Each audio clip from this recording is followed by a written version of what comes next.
Hello and welcome to Attitude. I'm Mary Arnott, your host and producer. Attitude is a show where my guests and I explore different topics to help you with life's decisions and choices. In previous shows, I've discussed everything from child injury prevention to religion. Today, my guests and I will be talking about what it's like to be college-bound. In other words, we will discuss getting into college, its process, and expectations. With me today are two people who have been involved in the exciting and important process of looking at colleges and deciding which ones are the best fit. My first guest is Andy Ritz, who currently attends Hopkinton High School. In the fall of this year, he will be a senior and applying to universities with full knowledge of their entrance requirements and expectations of the experience he will have. My second guest is Andy's mother, Jane McCloskey, who has spent many days finding information, making appointments, and sorting through the exciting but demanding responsibility of being a parent of a soon-to-be college student. Over the past few months, Andy and Jane have been visiting different campuses, looking at college programs, and determining which schools will have the best environment for Andy's studies. It's an exciting time for students and parents when college is on the horizon. I am pleased that Jane and Andy are here today to share with us what their experience has been throughout the process. Welcome, Andy. Welcome, Jane. Thank you for being my guest today. Thank you for having us. Well, you're very welcome.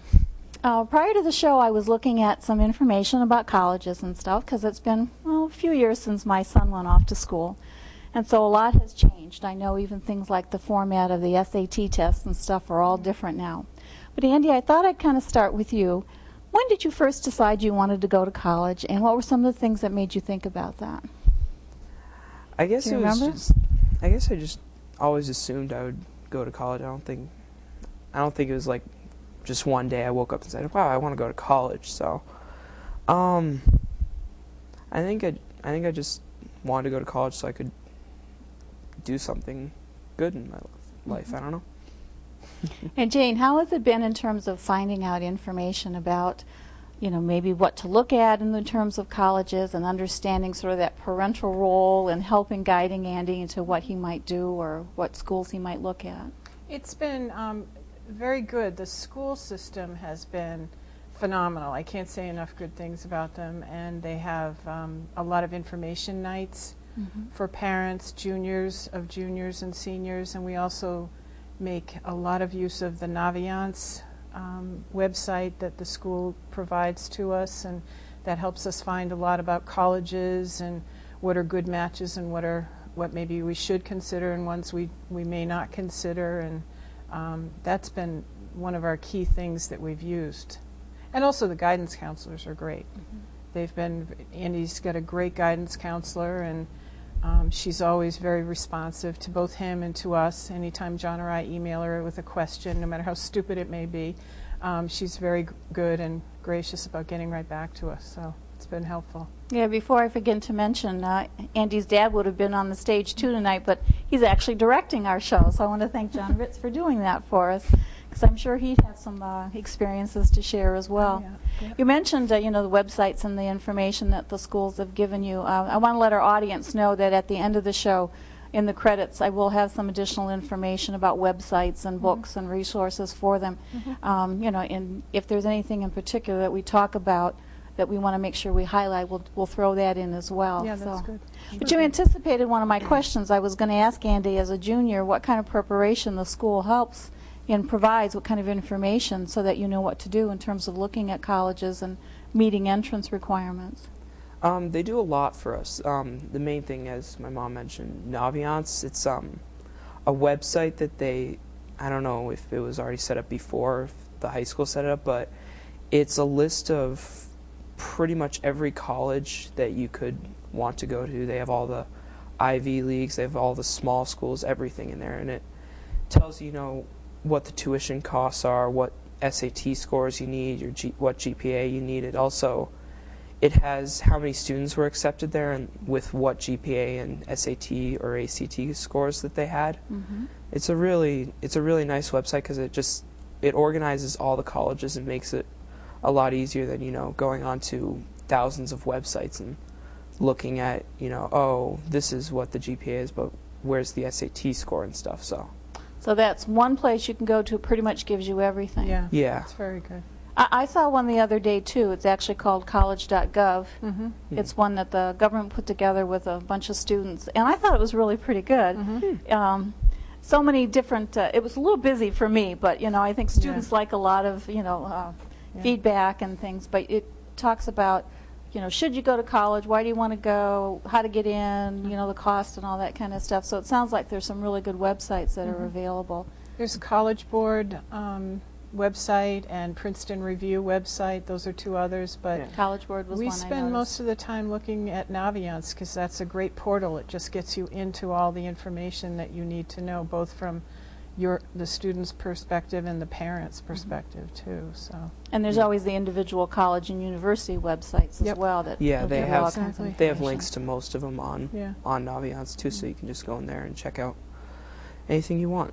So. Now, I understand you both have been actually making several trips to different campuses Oh, yeah. to kind of look yeah. around. And do you want to talk about that experience a little bit? Maybe, Jane, you could start with, how, did you actually schedule the visits, or did you decide to kind of go on your own and just look around? Or No, we pretty much scheduled them. We found out through Naviance and the school websites when they were doing tours or open houses, information sessions, some of them are called, and we just scheduled them. Some don't require you to schedule. We went to UMass Amherst yesterday, and you didn't need to sign up prior to going, but we're going to a couple more this week, and some of the other ones that we've gone to as well, you do have to sign up for them, and you get a response and confirmation. But UMass Amherst, we didn't need to. So, but they pretty much let you know the days, the times, how long they're going to be, whether it's a tour of the campus is included or not, and it's pretty good. It's a good way to find out a little bit more about the college. I think you can talk about the tours better than I can. Yeah. you want to tell us about some of the tours you were on? They mostly just go over the basic stuff. They go, you see a dorm, you see the cafeterias, you see a few classrooms, you see some of the administration buildings, the library, and stuff like that. And they usually do a really good job of just telling you, okay, so this is what you can do here. They tell you all the little tips and tricks. It's a student-led tour too, which is fun for the. So it's not the teachers who may not know a lot about the student life. It's the students who are actually out and doing stuff. But they'll go everywhere. They'll go to as I said, the library, dorms, all that stuff, and they'll tell you what you can do here. They'll also give you little facts about the campus, and just if you come here on Thursday afternoons after 4, you can get the best ice cream or something here, and it's just fun stuff. It's priorities. Yeah, Priorities, food. No, it's a real fun tour. So one of the things I think that's helped us is Andy pretty much has decided on chemistry as his area of interest. So that kind of made we could cull out a lot of schools that didn't offer chemistry programs that he was interested in. So that narrowed it down there. And some of the schools you can get to see a little bit more in your area of interest. You can go and have a tour of the science areas or things like that. So that might be the next step that we do. Right now you've only seen, one of them you went to UNH. University of New Haven.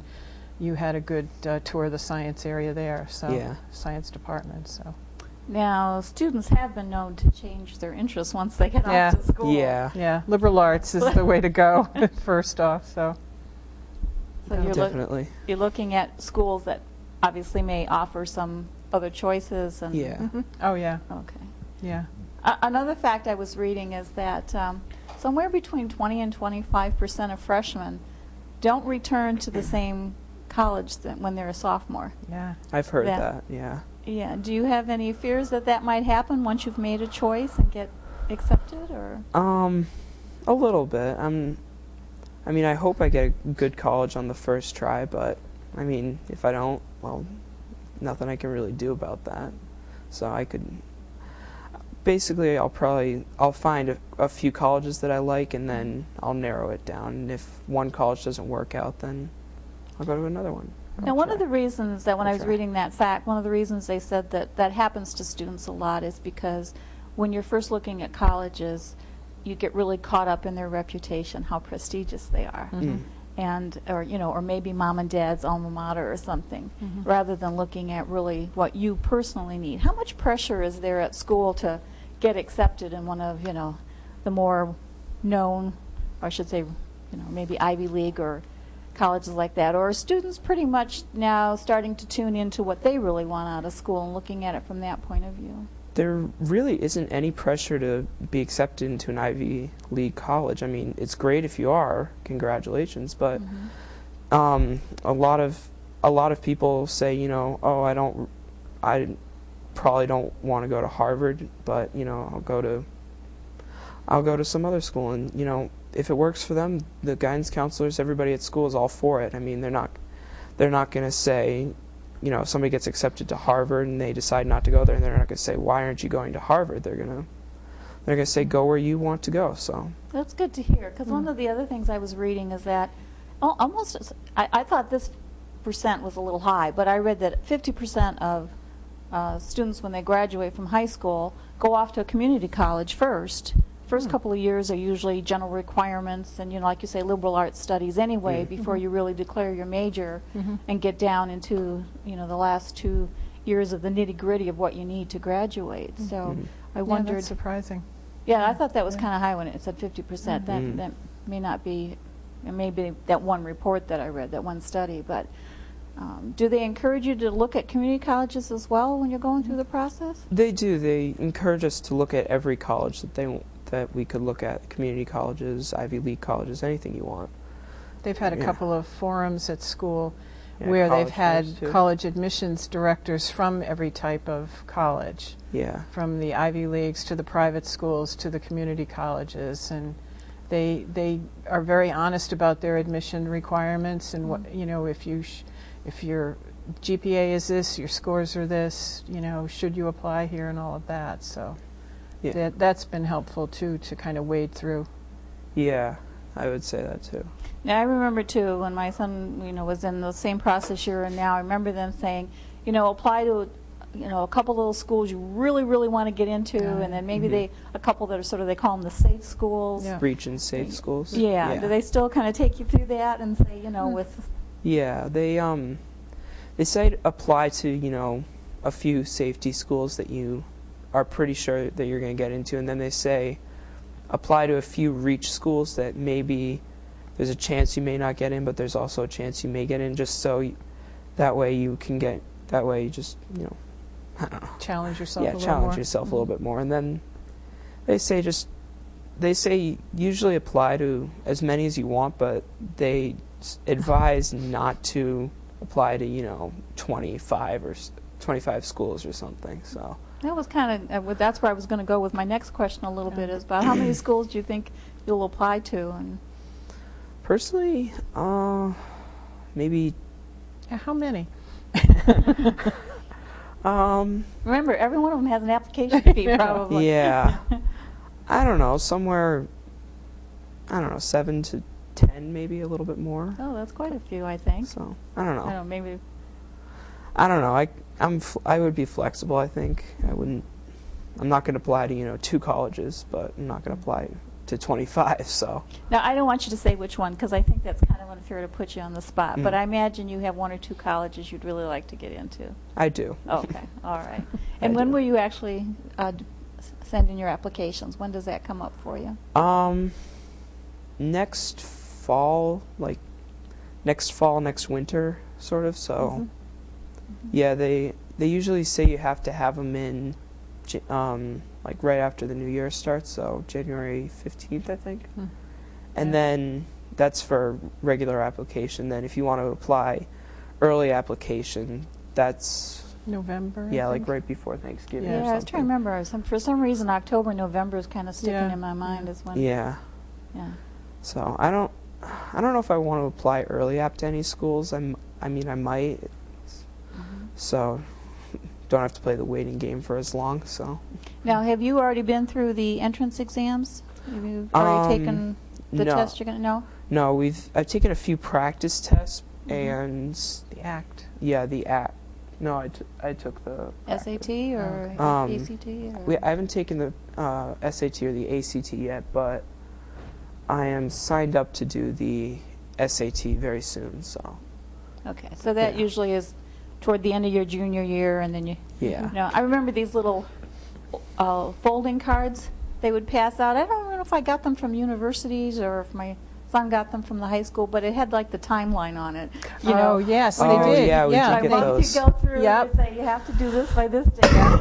We have a couple of Yeah. those charts, timeline charts. Yeah, Yeah. because I imagine those deadlines can be pretty Oh, yeah. overwhelming at times and pretty daunting. And Yeah, the school, again, they do a great job of making sure that everybody knows when stuff is supposed to be in there.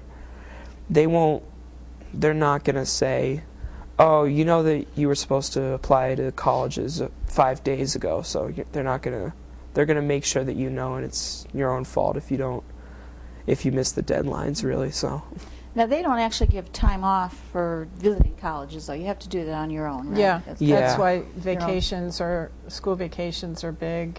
yeah, Ton of them going on this week at various places, and then a lot of them do offer Saturdays, yeah. which is helpful. So no spring vacation and weekends off this year. No, this year, huh? no. A lot of our neighbors and friends are also going around to different colleges. We ran into a few. So, but you have this summer. You have the college essay that you're going to be Oh, yeah. writing. Yeah, that's another thing that he has to do. And what? I'm sorry, the college essay. You mean for your For the application? Yeah. application. Yeah. Actually, I have a book. This isn't a very current version. This is an older version, but they do have a current one. They have 2008. This is Getting Into Any College. I don't know if they're going to show it on the camera or anything, but I wouldn't worry about it because it's an older version. But at the end of the credits, I have a few paperback books, that I've listed that Good. I looked up at recent things, not things when my son was going.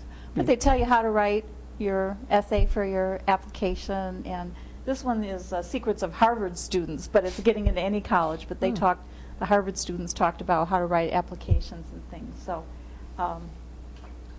we'll have a few books listed at the end there. But I Great. thought it was kind of interesting and stuff. Ask Mary if you can borrow it. Yeah, you can have this if you want. I think this was 2003 or 4, maybe, or 5. I can't remember exactly, but they have a current version. I would imagine some of the information is still pretty good in Oh, it. sure. You can see it online. Definitely. Yeah, they have a lot of books too that they show us during the call. We have actually a class usually once every rotation, Mm-hmm.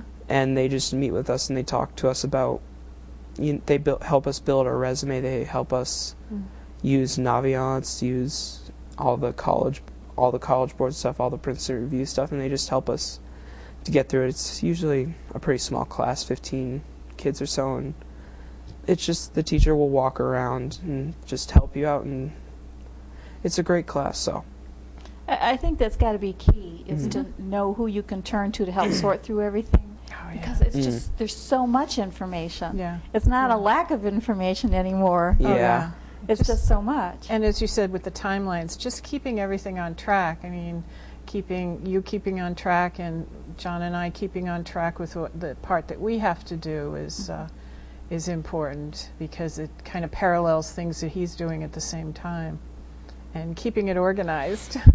We have piles of booklets, pamphlets, brochures, and we're everything. cutting them out, some of them, and tossing them, the ones that he said he's not interested in. But Yeah, we can accumulate a lot of stuff during this time. So Yeah, we had a ton of college fairs in the Oh, yeah. fall at our school.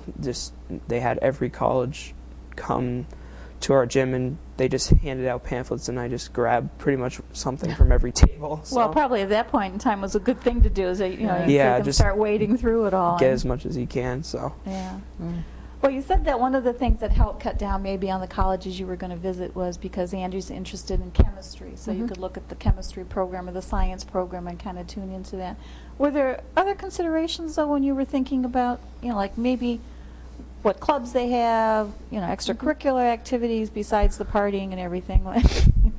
Oh, yeah. Anything in particular that kind of sticks out that you would suggest to students they think about when they're looking at what schools they want to go visit?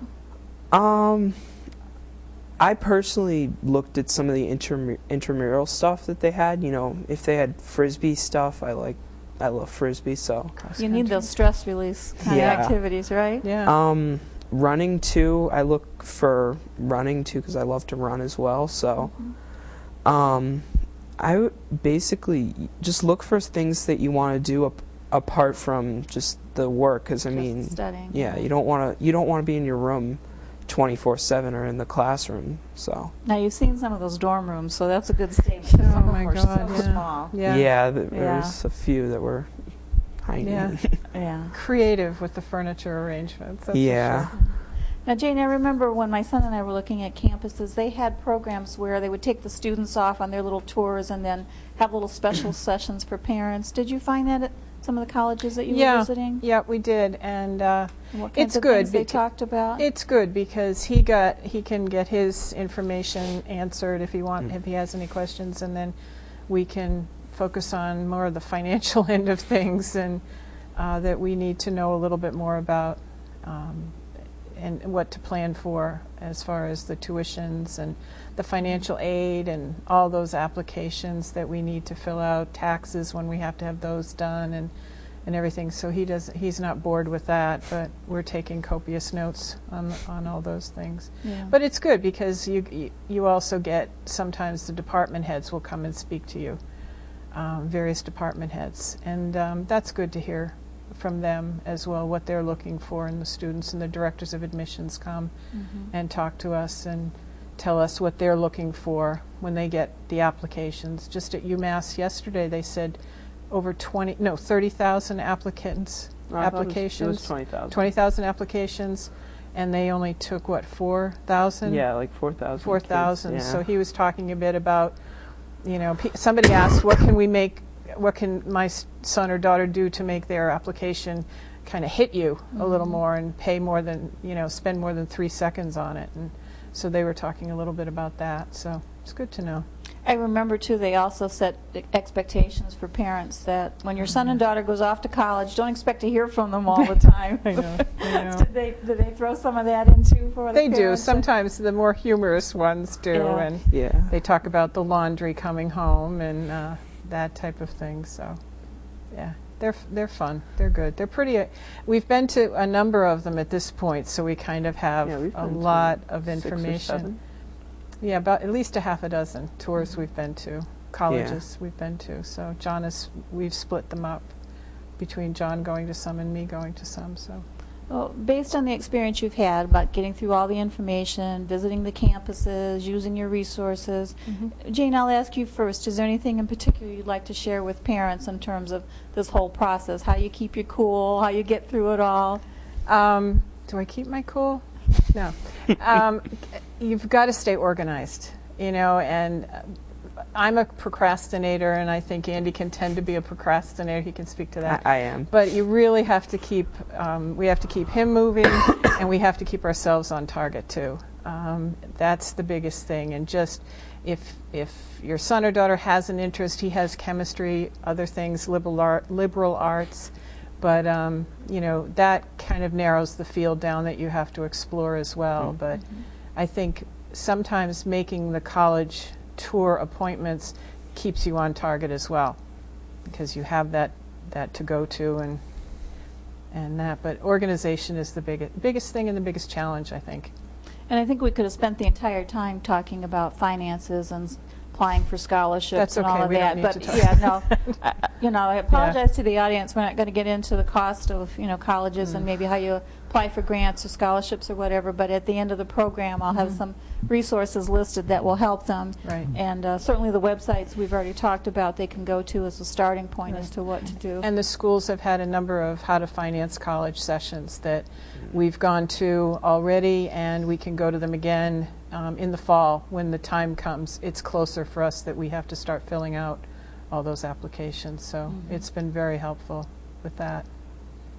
And Andy, do you have any kind of words of wisdom having gone through this process for maybe some of the high school students that are coming up behind you that will have to be starting this pretty soon? Or Pretty much what my mom said. Stay organized. I know it seems like the parents kind of tend to be the more organized ones, but you should also be organized.